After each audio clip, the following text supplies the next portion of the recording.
दोस्तों नमस्कार, आप देख रहे हैं रोहतास की आवाज। बिहार में जातीय समीकरण और जातीय राजनीति है कि रुकने का नाम ले रहा है। इस बार जाति जाति को लड़ाने का काम किया जा रहा है। सीतामढ़ी के एमपी देवेश चंद्र ठाकुर इस बार यादव मुस्लिम और कुशवाहा को लेकर इतनी भद्दी टिप्पणी की है कि आप कहिए मत।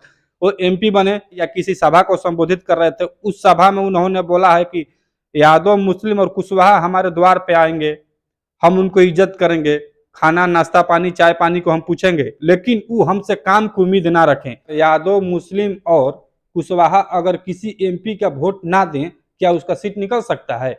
बिहार में सबसे ज्यादा यादव और मुस्लिम का जनसंख्या है और बिना यादव मुस्लिम के चाहे ही आपका सीट निकल जाएगा। ठाकुर जी इतने उतावले क्यों हो रहे हैं? अरे भाई, जब उसका आप काम नहीं करिएगा तो क्या उसके घर में चाय या नाश्ता पानी नहीं है? क्या वो भूखड़ है? वो भी तो खाना खाता है, उसके घर में भी तो है। आपके पास कोई काम को लेके जाएगा, आप प्रतिनिधि हैं, तो आपके पास खाने के लिए लोग थोड़े जाएगा पतल चाटने के लिए। पूरे बिहार में थोड़े है कि यादव और मुस्लिम और कुशवाहा पतल चाटने वाले हैं। बिहार में यादव मुस्लिम और कुशवाहा का अगर एकता हो जाएगा ना, तो फिर आप कहीं का भी नहीं रहिएगा, एक भी सीट इधर उधर नहीं जाएगा।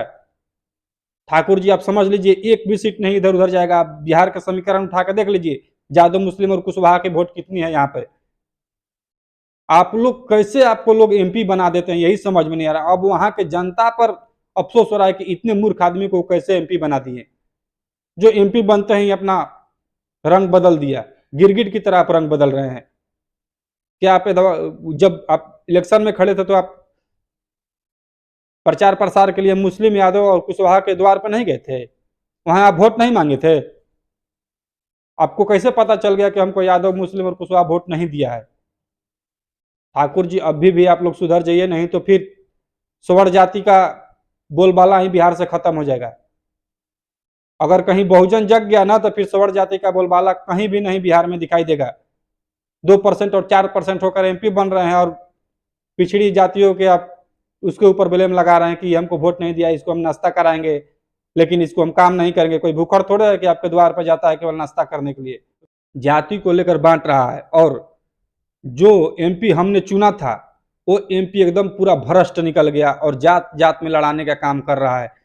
तो आप लोग एक बार बताइए कि ये अगर तो क्या वो एक एक वोट गिन के रखे थे कि यादव वोट हमको नहीं दे रहा है, मुस्लिम वोट हमको नहीं दे रहा है, कुशवाहा वोट हमको नहीं दे रहा है? तो बताइए, क्या इस जातीय समीकरण को लेकर और इस तुच्छ सी राजनीति करके क्या कोई आगे बढ़ सकता है?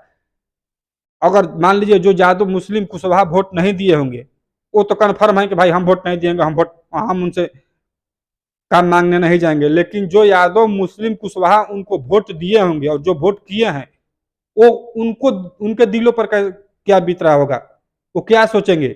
आखिर अब तो उनको पछतावा हो रहा होगा कि ऐसे ऐसे इंसान को हम वोट क्यों दे दिए, उसके घर में भी नाश्ता है।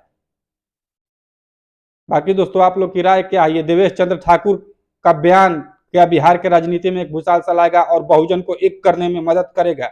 आप लोग कमेंट में कमेंट करके बताएं। आप लोग से मिलते हैं एक और नई वीडियो में, तब तक दीजिए इजाजत।